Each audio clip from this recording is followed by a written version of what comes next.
we've got James Brandenburg of BHA on the phone with us tonight, and this is our second time to have James on here, and we've got some exciting stuff to talk about with him. If you guys missed the first episode with James, go back. I just went back and looked. It's episode 26, and we covered some really good stuff. You can hear more in depth about like what BHA is and some of the stuff that they've worked on in the past, but not to go into too much detail now. But James, if you don't mind, just giving us a brief overview of BHA and just kind of what it is, what your role is in the organization, and we'll just start there. Yeah, absolutely. Thank you guys for having me back on. Backcountry Hunters and Anglers is the voice for wild public lands, waters, and wildlife in North America. That's, the simple tagline. We're a boots-on-the-ground, primarily policy-driven organization, but we do a lot of good effort on the ground as well. So, when it comes to helping pass legislation that's favorable to conservation, people might be familiar with the Land and Water Conservation Fund. Most recently, there was an act called the Great American Outdoors Act that we really worked hard. Our members generated something like, I want to say like 40,000, it might be more than that, phone calls and emails and stuff to Washington, D.C. in support of that. And it just provided all kinds of great conservation funding, did a lot of different great things for conservation in America. So that's kind of what we do on a national level. Then each state chapter really has autonomy and ability to, I guess, kind of lean into the things that are important to them locally. So the Arkansas chapter right now is really focused on a few things here in the state. One of them is we're in a legislative session right now, so we're paying attention to any potential legislation that might impact conservation, whether that's funding or rules or mechanisms, anything like that. So we're watching out for that. We work pretty closely with the Game and Fish Commission on a number of projects here in Arkansas. So that can be anything from we have a mobility impaired hunt that we do in conjunction with the Forest Service and the Game and Fish Commission. We do access initiatives, public land packouts, cleanups, habitat work, just, try to be good partners as much as we can on things that need volunteer support or need people to call and raise their voices in support of something. That's the kind of stuff that we do. We also just like to have fun, so sharing our skills, teaching people who are new to the outdoors.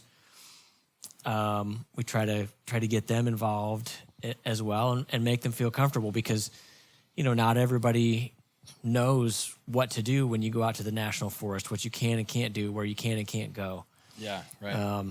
And so we do stuff like that as well. Yeah. I did want to ask before we get too much further. I remember talking to you last we talked was last fall, and you had a hunt coming up that you had drawn a permit for to go hunt a WMA over in, I think, like north central Arkansas. Madison County. Were you successful? Did you learn some things along the way? How to do it? How did that experience go? So my muzzleloader permit was in early November, right before general rifle season opened. And I had a forkhorn buck come in right in front of where I was sitting on the opening morning, and I missed. I just completely missed with my muzzleloader. It was like 25 yards. Muzzleloaders are so tough for that. Oh my gosh. And then I really didn't see much else in terms of deer the rest of the hunt, but I did find a bear that I just stumbled upon while I was out there, and that got me really excited. So I was kind of on a combo deer bear hunt during that, and I don't want to go into too many details because, as far as I know, that bear is still out there running around. So you didn't shoot the bear? I did not Stumbled shoot the into bear. him, I just but had the didn't one shoot, encounter. shoot but the bear. Okay. yeah, I mean, I'll tell you the funny story of kind of how I thought maybe there was a bear around is like I hiked out this ridgeline that I hadn't been on at all one morning, and I sat down to just kind of, I was going to sit there and hunt for a little while and just see what happened. Yeah. And about 8:30, 9 o'clock, I was like, okay, I'm kind of hungry, kind of bored. It's time to do my shuffling around, eat a snack, make some coffee or whatever. I turn around and realize that, long story short, I had basically almost set my backpack down in a pile of bear scat. I didn't even see it whenever I sat down, and it was steaming fresh, brand new. Wow.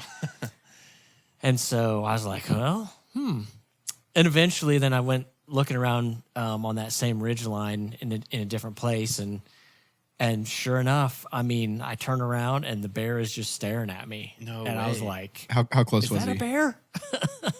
So How close Pretty was he cool. looking at you? I think I was about 25 or 30 yards from it. Man. It was on a ridge line, or on a bluff line, and I had hiked past it, and then I was getting warm, so I stopped to take a couple layers off, and I turned around and saw it. And before I could really get my wits about me and have a shot, because I did check before I went out there, it would have been legal for me. Okay. It disappeared, like literally just vanished. And I went and looked up where it was, and I could clearly see where it had been. It was a very well-defined, just hanging out spot. Wow. And so I tried to find it some more, and I found some more sign of it, but I never did get on it.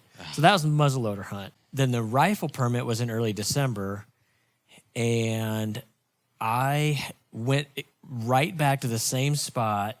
I just had this terrible time getting out there. I didn't get to scout at all. And so I was like, well, I'm just going to go back where I know. So I went right back to the same spot where I had missed with my muzzleloader. Yeah. And opening morning of the rifle permit, I had a little spike buck, just, kind of the same deal. I was like, man, that opening morning of that hunt was super cold. So I got up to kind of move around and had to go to the bathroom, and took my rifle with me, thankfully, because right after I turned around to walk back to where I was sitting, this buck just comes trotting along, like oblivious to everything. Yeah.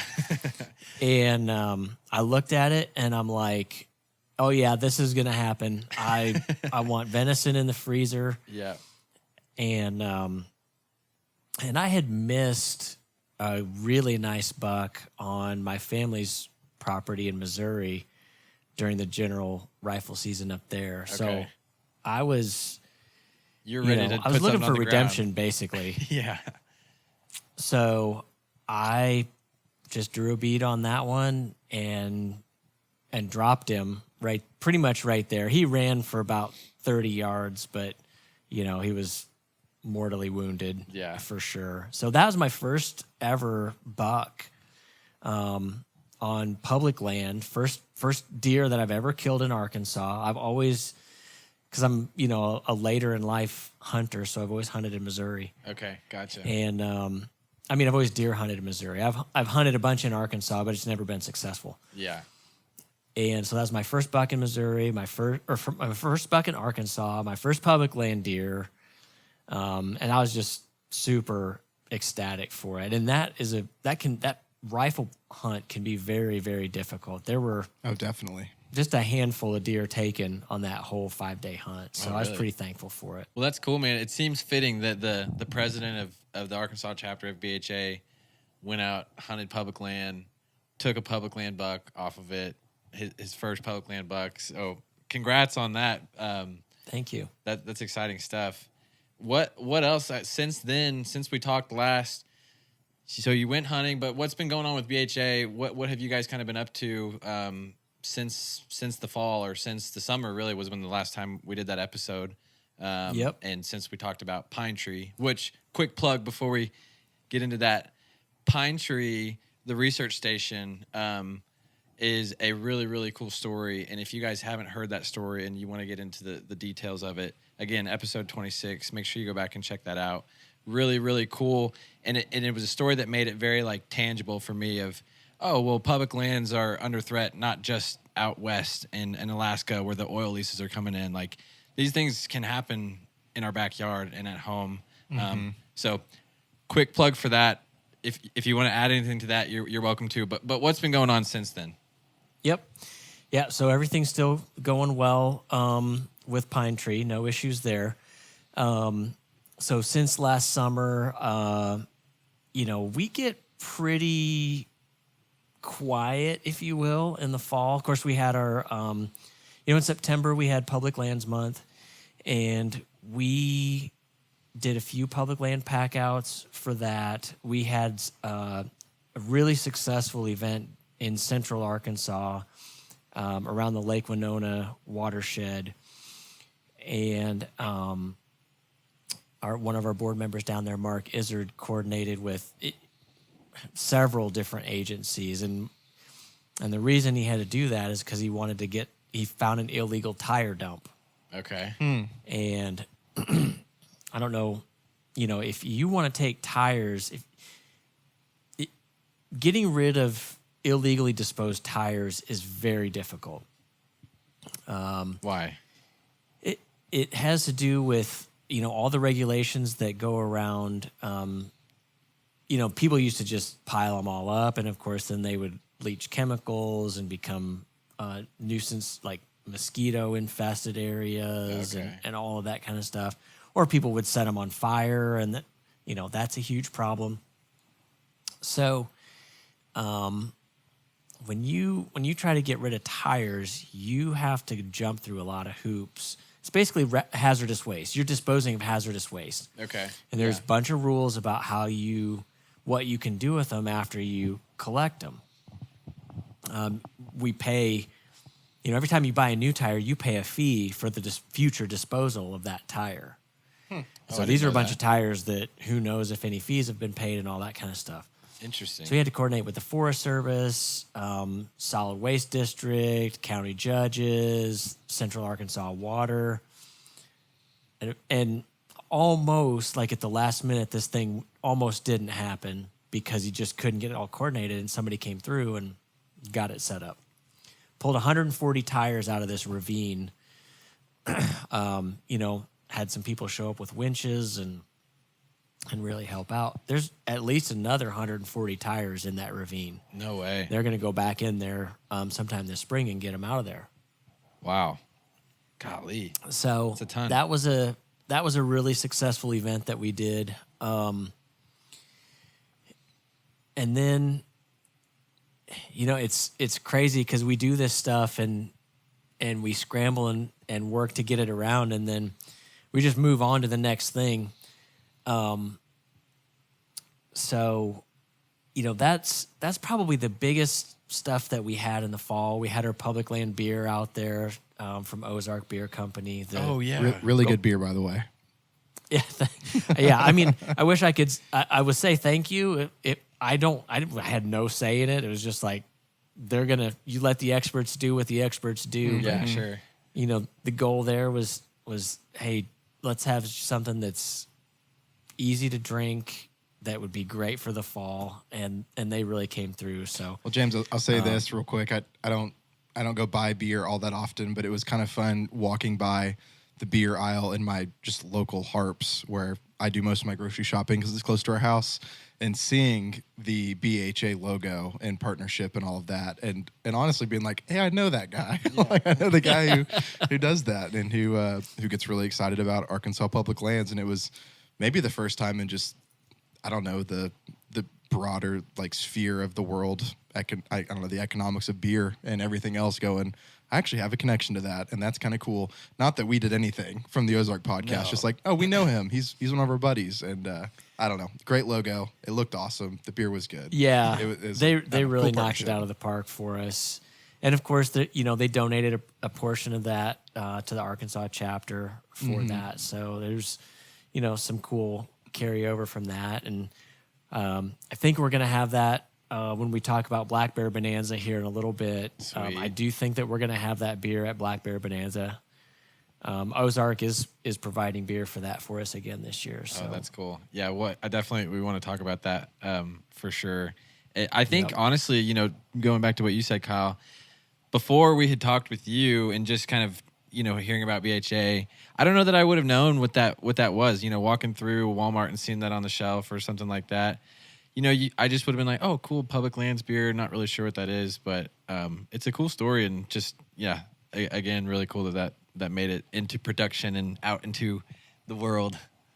Yeah, it was a project that was kind of a long time in the making, but we have one of our board members who's really, really good friends with the folks up there at Ozark, and they've been really good to us. They host us for pint nights and give us a space to do stuff from time to time, and Ozark is also really, I think they care about the community. They do a lot of good things for a lot of different groups in the community, and this was their chance to do something great for us, which we're very appreciative of. And I think we got a lot of stuff in the works right now that I can't give away all the details for because they're not quite all finalized yet. But yeah. I think we'll see, I believe that we will see some recurrence of our partnership with Ozark in 2023. That's good. That's good to hear. That's good to hear. So yep. What else then? What's going on? What's happening in the world of Ozark and Arkansas public lands? What's new with your chapter and kind of what are you guys working on right now? Yep. As we move into 2023, we just had our board planning retreat for the year a few weeks ago. And some things that we laid the groundwork for in 2022 are starting to come to fruition. So the first one of those that I want to talk about is an illegal OHV usage reward program. So places where people are using four-wheelers or off-highway vehicles illegally on public land.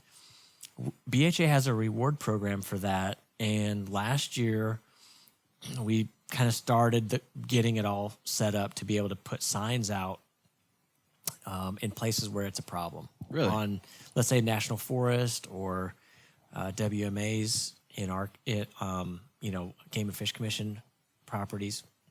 Reward meaning putting up signage / helping you stop it. Yeah. Gotcha. Not rewarding the illegal use of. Right. Rewards for prosecution. Rewarding the partnership with you guys and Arkansas Game and Fish and bringing light to that issue. Gotcha. Yep. And so we've got in order to do stuff like that, you've got to have all the legal agreements in place. Mm-hmm. So we got through all of that. And now we're at that stage where the area managers for the Game and Fish Commission are identifying problem places and asking for signs. Like we've provided a good chunk of them to the commission. Okay. And then our membership, volunteers, anybody, we'll put out a call for volunteers when we're ready to go. But anybody who wants to come help can put those signs up. We've got a program there that we're working on. That's something that developed last year that we're leaning into. So we're getting ready to start putting those signs out. On that, what is the reward? Like, that's not $500. $500, and that's not BHA doesn't pay that, right? That's coming from Game and Fish. No, that's coming from BHA. Oh, really? Yep. You guys will pay people $500 to report illegal use. Yep, if it leads to a conviction, absolutely. Okay. So. What we need is basically identifying information for the, take a picture of the trailer, the vehicle, if you see the OHV out there, it's got to be information that leads to a conviction. But there's the signs show how to report that. Okay, got it. And that's pretty cool. I didn't know that. Yep. So that's a program that we're working on. Another thing that we started working on last year that's really coming to fruition this year is we partnered with OnX and the Game and Fish Commission, and we're looking for landlocked parcels of public land that don't have any dedicated access to them. And then we're going to work on trying to get those opened up. Okay. There's supposedly about 28,000 acres of that in Arkansas. Now, No way. that was based on a study that OnX did and with TRCP, I think, Teddy Roosevelt Conservation Partnership. And how do you know how they identify that? I mean, 28,000 acres of landlocked land. How do they even begin to kind of circle that block of land or anything like that? They look at they'll look at all the parcel data, and then they've got some proprietary stuff that they won't share. Yeah, Sure. They're secret. That was honestly that part of getting everything set up is signing confidentiality agreements and stuff like that. The NDA was signed. Yep. Got it. And they don't tell us what they do. They just have some magic dust that they sprinkle on the data, and it tells them where the stuff is, I guess. Gotcha. But basically, yeah. So their research shows 28,000 acres. We called the Game and Fish Commission. We said, hey, we want to work on this. We need a partner. They're like, we're all about unlocking this land. OnX shared the information with the Game and Fish Commission. AGFC now is going through scrubbing all the ownership information and ground proofing the data to make sure, like, is this really landlocked? Okay. Is it, does it really touch? Stuff like that. Yeah. Then we'll come up with a list of stuff that, places that we think maybe, priority list of where we can work on. And we'll go to work, see if we can find willing sellers. And BHA is not made of money. Like, our primary mission has been policy work. It's been, and when we say policy work, that's like legislation and rules and regulations. Right. And then boots on the ground, habitat work, removing fences, picking up trash, stuff like that. Yeah. When it comes to acquisitions, this is brand new territory for BHA. But Is that for all of We've BHA or for the Arkansas chapter of BHA?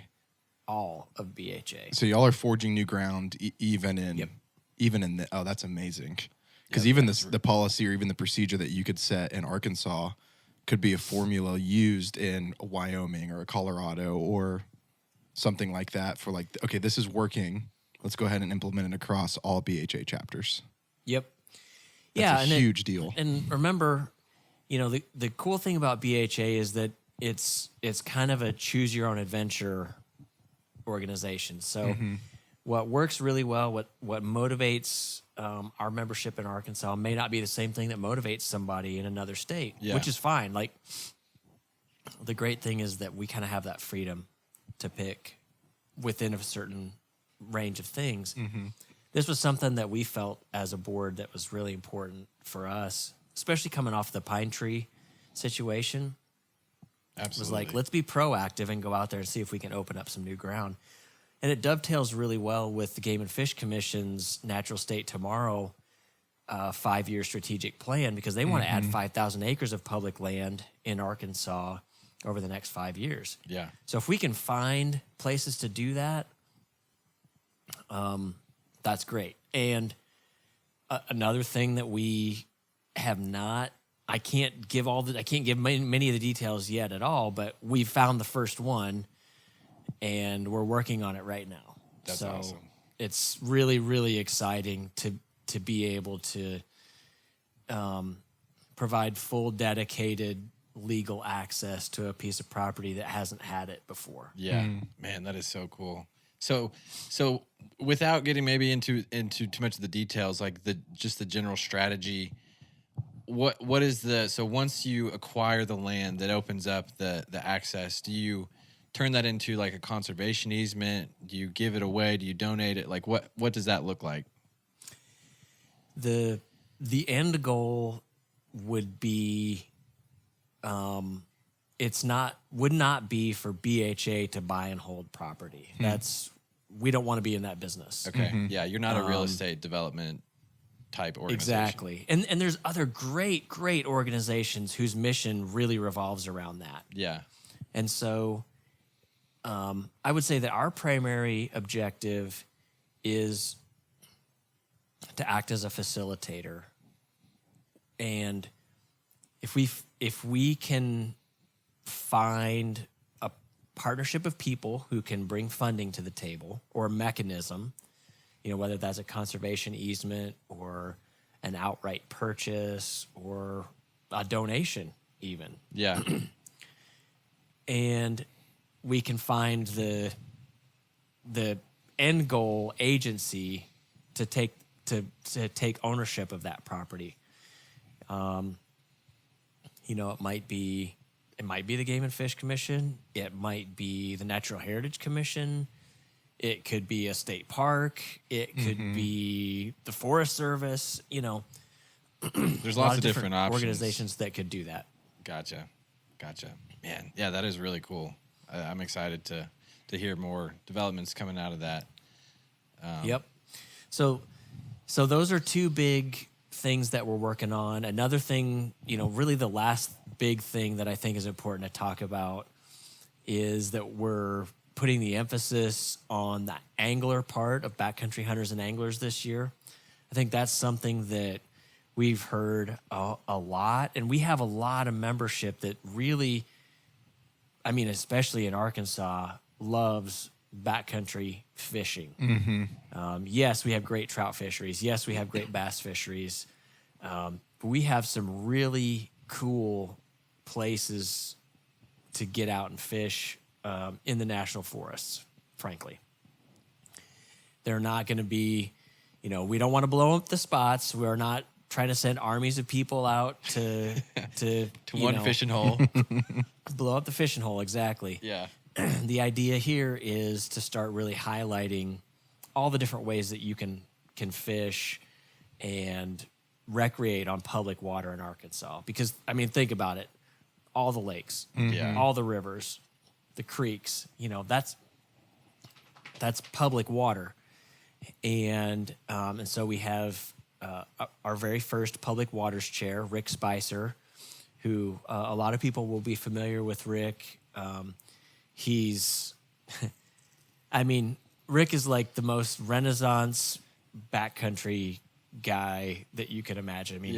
He's very well versed in primitive skills, in wilderness survival. He's a great hunter. He's a great angler. He's a great teacher. I'm sure his family would say he's a great husband and father and brother and all that stuff. And he's a great Arkansas BHA board member too. Yeah. He's taken on this role and he's got some things planned already for later this spring. And, just really encourage people to keep an eye out on our social media channels for that stuff as well. And as we get those events posted or ready to go, we will post them on social media and really start talking about them. Yeah. That gets me really excited because I was talking with a bunch of friends from Missouri and Texas and all these states where they maybe big game hunting is their primary thing. And even as we're talking podcast stuff, it feels like we're always, we definitely want to talk about the bear hunting and the deer hunting and the squirrel and the quail and whatever else.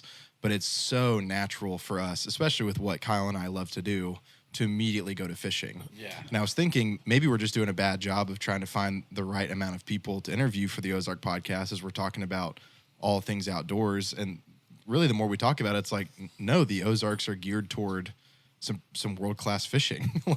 We have the deer and the bear and we have the other things that people get really excited about. But most often when people are thinking Arkansas for the outdoors, they're thinking some really, really good fisheries. And Yep. I don't know, that gets me excited knowing that backcountry hunters and anglers, it probably can feel a lot of times like, oh, you're just thinking backcountry hunters. Yeah. The anglers is at the end, but yeah, but to like hear that's y'all actually put an a big emphasis deal on it is cool. Because like Kyle said, that's like what we love to do. So more than anything. So it's that's a cool focus you guys are putting on that. Yep. We've got great fisheries in the state, and it's really time for us to highlight that and talk about it. I mean, many people. So, a lot of people's only interaction is fishing, but a lot of people start off fishing because it's so easy and so accessible, and then they go on from there and get into other things. But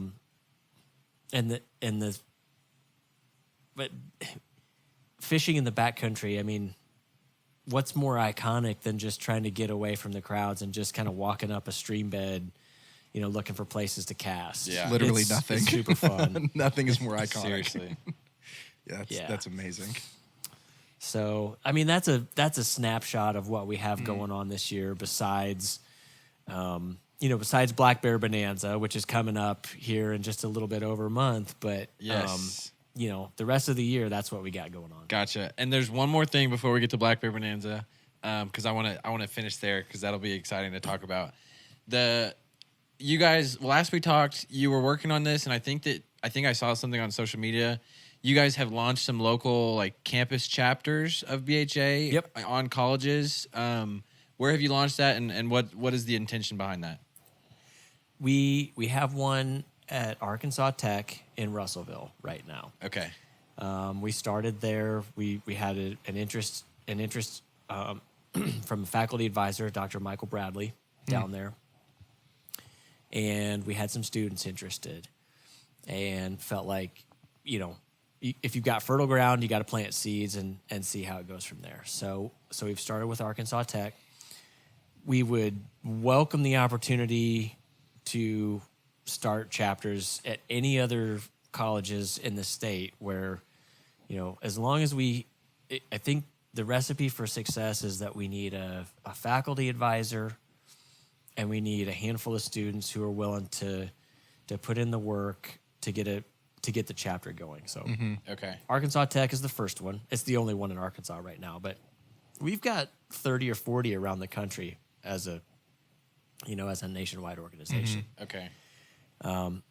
Arkansas Tech is we're kind of feeling it out. I wouldn't say that I wouldn't define it as hugely successful yet, but we are still trying. Yeah. We're still working at it. It's year one. And say that again. Year one. You mean there's some kinks Yep. to figure out Yeah. with anything. Yep, that's exactly it. And in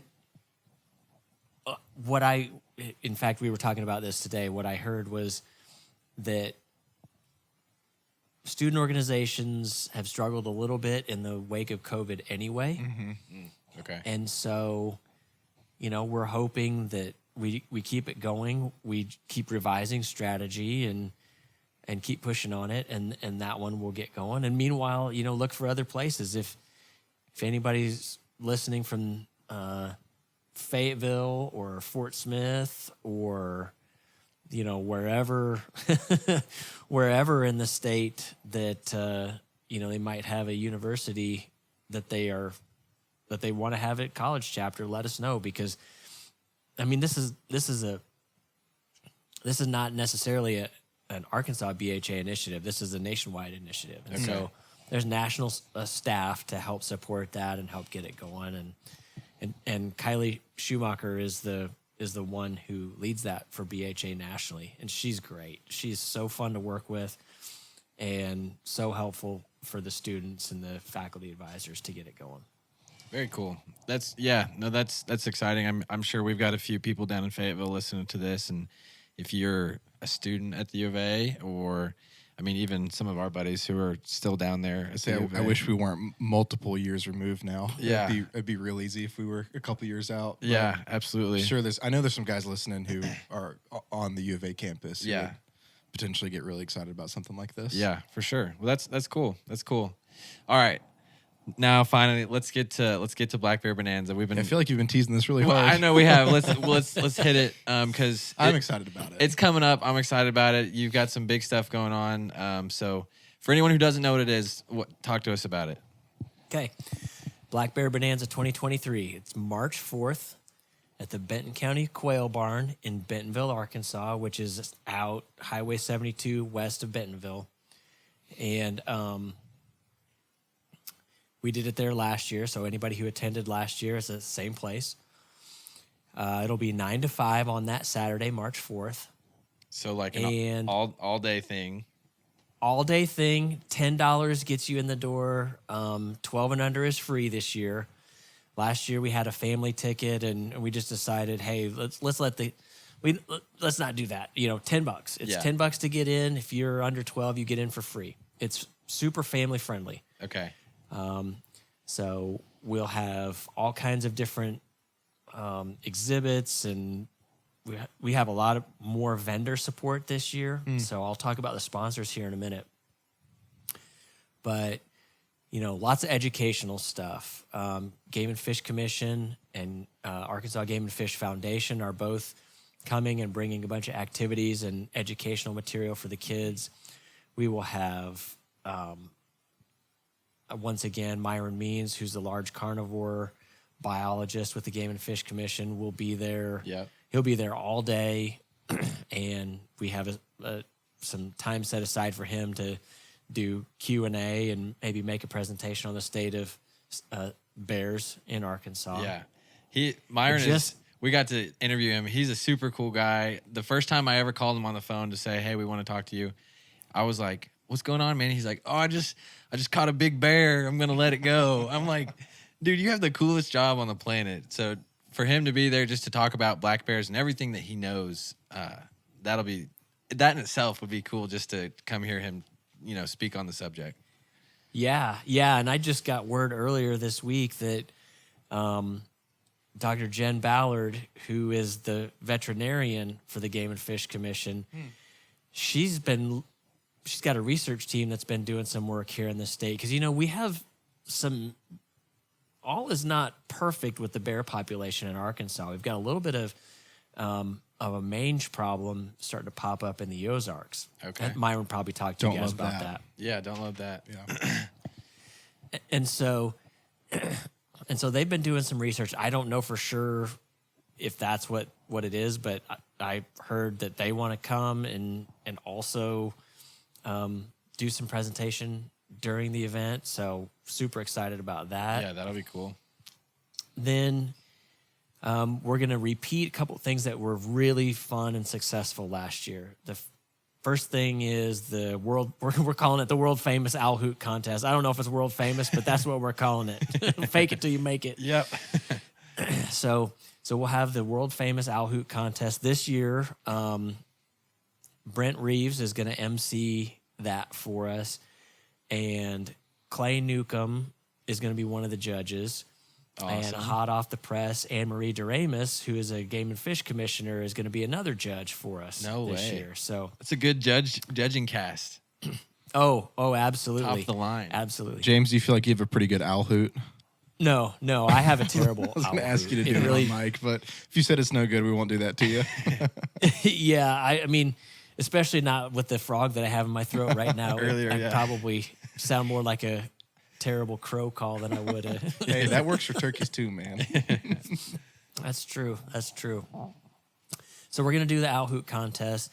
The winner this year gets a coonskin cap, custom made from raccoons trapped or hunted right here in the Ozarks. Beautiful. So that's super cool. Yeah, very cool. And then Clay is going to record another Bear Grease Render podcast live at the event this year.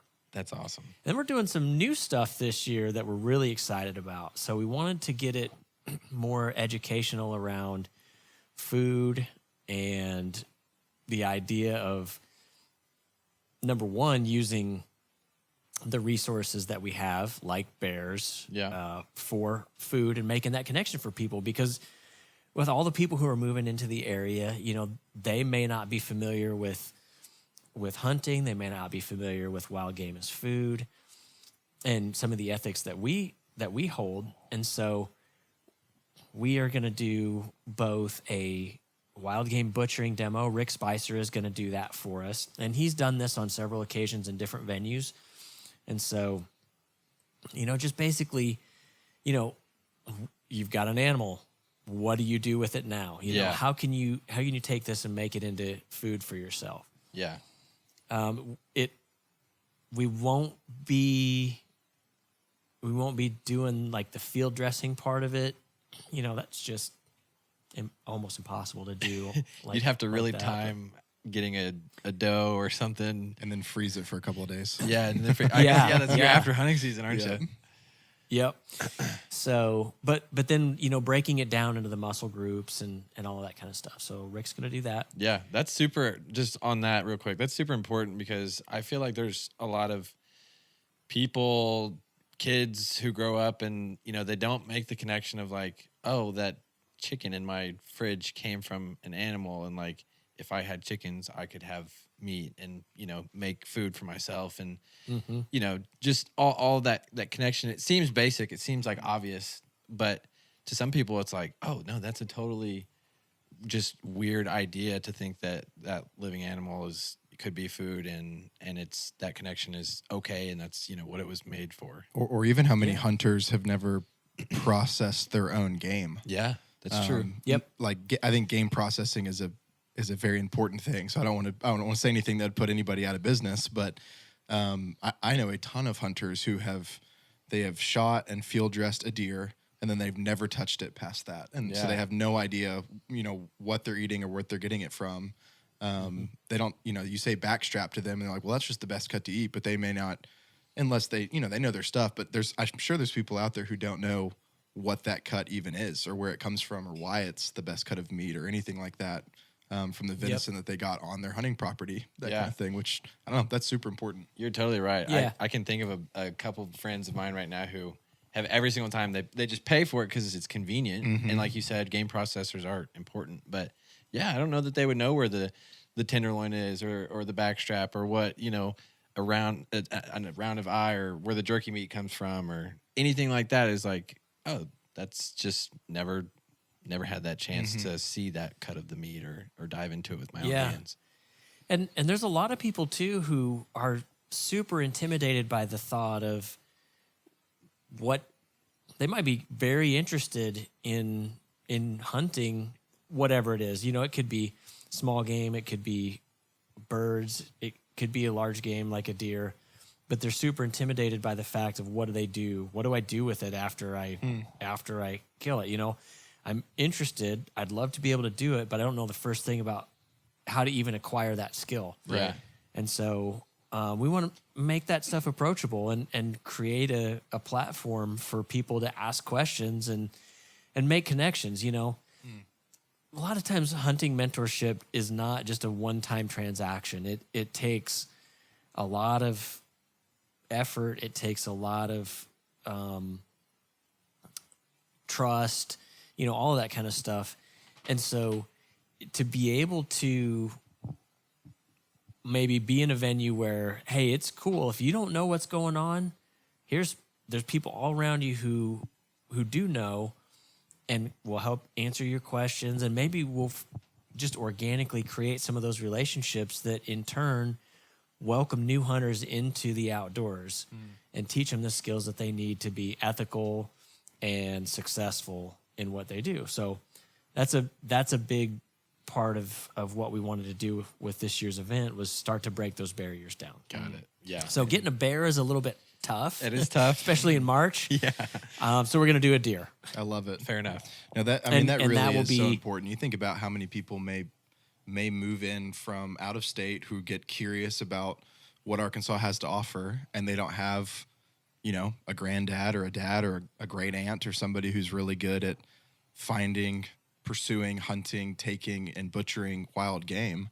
And they may go, I really want to jump into this world. Like, I want to be a BHA member, and I want to actually contribute to the wild game in Arkansas. And I want to kind of, you know, put my roots down here and make this home. And they're approaching it with like, but I have no idea what to do, maybe other than what I find on YouTube. Yeah. And just the bar to entry there is so high. And I think what y'all are doing, even with something as simple as of here's how you butcher large game, is really, really important. I think that's really exciting to me. Yeah, for sure. It's really cool. Yeah, I think we talked about this last time. I don't remember if it was on the first time we recorded or the second time we recorded, or maybe both times.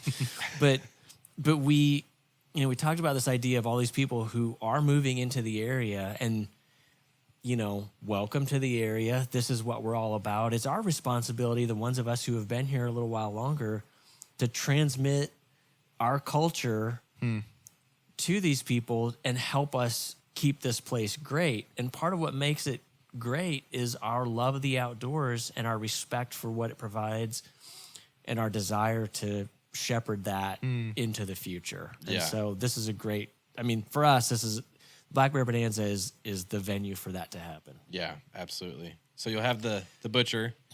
So we'll have the butchering, and then once you've got meat, what are you going to do with it? Well, you got to cook it. You got to eat it up. Yes, sir. Yep. So very, very excited that we're going to have Jonathan Wilkins from Black Duck Revival. He is going to come up and do a cooking demo, and we've managed to get some people who had successful bear hunts last year to agree to donate some of their meat for him to make super easy, approachable, and 100% safe bear meat that people will get to try the day of the event. Oh, man. That's amazing. That's cool. So Jonathan's going to just walk through a couple of easy preparations, answer questions. We'll have it all set up and make sure everything is totally, because the thing with bear meat is you've got to make sure and cook it to the right temperature. Yeah. Isn't it trichinosis or something like that? Yep. Trichinosis. That you can get if it's not prepared properly. Yep. And so, they say you've got to hit 160 degrees internal temperature. Different sources you listen to will give you, it might be, maybe it's at 140 for this amount of time. It's 160 for less amount of time. Let's just say it's 160. Yeah. That seems to be a good agreed upon number, 160, 165. And do your own research if you do manage to get a bear and make sure that you're being safe with it. Yeah. I don't think you want to get trichinosis, but, Definitely but not. yeah, we'll give people the opportunity. If they want to try bear meat and see what it's all about, we're gonna do it. That's awesome. James, do y'all need any more bear meat? Because I have a few pieces left in the old freezer. If y'all need some help, I will let you know. Please do. Actually, just shoot me a text. yeah, definitely. I think we have it covered, but I need to check with Jonathan and find out how much does he actually want to cook. Yeah, that's true. So, so we've done that. Let's see, make sure I cover everything. We've got the Owl Hoot, the Render podcast, the butchering, the food. The vendors. You haven't mentioned the vendors. Vendors, yep. Okay. So we've been super blessed this year. We've had some early sponsorships pop up. Vortex and Umarex. So Vortex, the optics company, and Umarex is the air gun company that's based in Fort Smith. Yeah. And they both stepped forward to sponsor us at the gold level, which has allowed us to go out in advance and rent. We're going to have a big tent outside this year. So we didn't have, we just had the inside venue last year, and then everybody that was outside was outside. Yeah. Well, we're going to rent a big tent for this year. And then we have Nat Gear, the camo company that's based in Little Rock, will be up and we'll have a booth. And Vortex and Umarex will have booths. And then we'll have a bunch of the local conservation groups and other groups that are really working conservation in the area. Several of them will have informational booths out there. The Game and Fish Commission and the Game and Fish Foundation stuff will be out there. Let's see, Monogram Foods is another one, and Vista Outdoors is another one. Vista Outdoors has a lot of different brands. I think they're going to highlight Bushnell out there this year. And then hopefully we're working on, just this week, we're working on a presenting sponsor. So I can't say for sure what that is yet. Okay. But we got word back earlier this week that somebody wants to step up as a presenting sponsor. which will unlock a couple of great things for us. We'll be able to put some really cool packages in. What we're probably going to do is have a couple of really cool things in we'll call it a super raffle, Okay. kind of a limited raffle this year. What we're hoping to do is another bear hunt this year as a raffle. Oh, like give away a bear hunt, a guided bear hunt. Yep. Cool.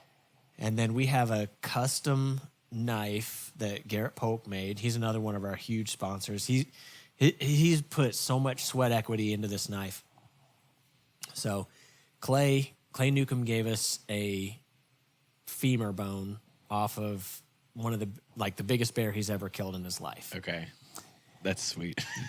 Garrett took that and polished it up, and it looks like ivory. Oh, Made a knife handle out of it. Wow.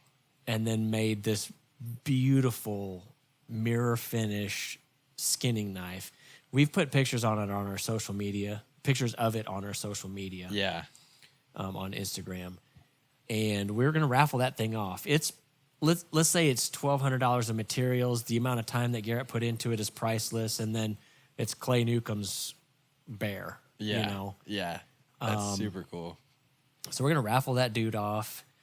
And then we might have a couple other things in there in the super raffle. But hopefully the bear hunt and then that knife. And then we've got other great prizes. Like giveaways. Hook, line, and sinker outdoors here in they've got shops in Bella Vista and in Rogers. They've donated another bow for us to give away this year. We're super excited about that. I'm trying to think.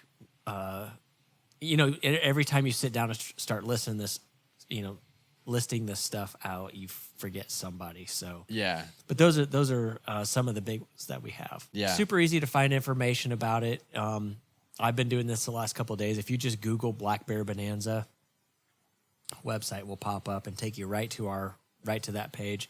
love it. It's www.backcountry_black_bear_bonanza_2023. Got it. That's the actual website. But if you Google Black Bear Bonanza, It's popping right up. pop right up. That's Got it. awesome. And that's where you buy tickets. You buy them online, and you can't buy tickets at the door. You got to buy them before. You can buy tickets. You can buy tickets at the door, Okay. but we really, really encourage people. It'll speed up your process getting in if you buy them in advance. Yeah. And it will help us plan, make sure that we have enough food, Yeah. Got it. enough drinks, and enough porta potties. Yes. Those are the three things that we got to make sure that we have.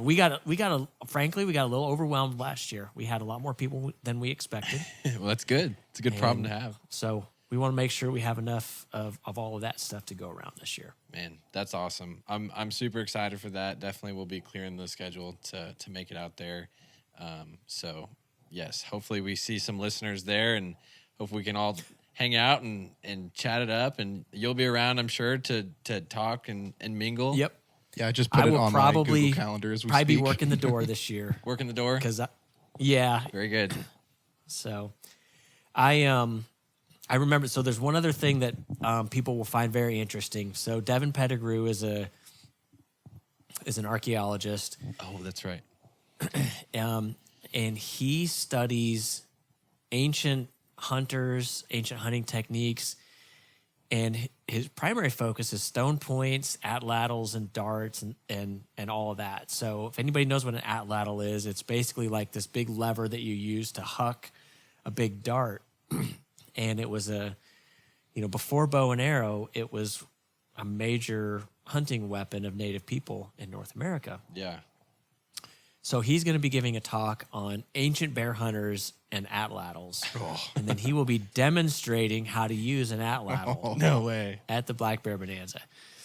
And Man. I think for those who are adventurous, you might get a chance to try one out. I don't know that for sure. I think we still got to work out the logistics on that, but There might be a waiver somewhere in here that I need to sign. might be a waiver. But that's the other cool thing that we're bringing to the event this year. It's just, as much as we can to just educate people on some of the cool stuff that's out there, and just make connections for whatever the stuff is you're interested in. Yeah, absolutely. Well, sounds like an awesome event. Sounds like you guys have really packed the agenda.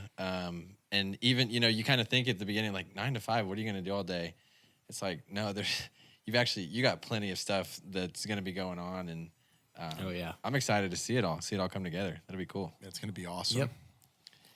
Yep. You guys bring the family. Everybody bring their family, because there'll be plenty of stuff for the kids to do. And, it's $10. It's pretty easy to get a ticket for you and the spouse, and Yeah, for sure. and just come hang out for the day and have fun. Yeah, very cool. Well, James, it was great catching up with you. Great to see you again, and we'll definitely plan on being there. But yeah, just thanks for coming on and sharing your time and talking about BHA and Black Bear Bonanza. I'm sure folks will be excited about that, and hopefully they show up in droves. Yeah, definitely. Appreciate the opportunity. And if anybody has any questions, you can always reach us. Our email address, arkansas@backcountryhunters.org. Our Instagram is at Arkansas BHA. We're on Facebook as well. Those are the easiest ways to get a hold of us. Absolutely. Awesome. We appreciate it, James. To our listeners, if you guys like this episode, make sure you let us know, share it with a buddy, and leave us a good rating or review. We'll see you next time.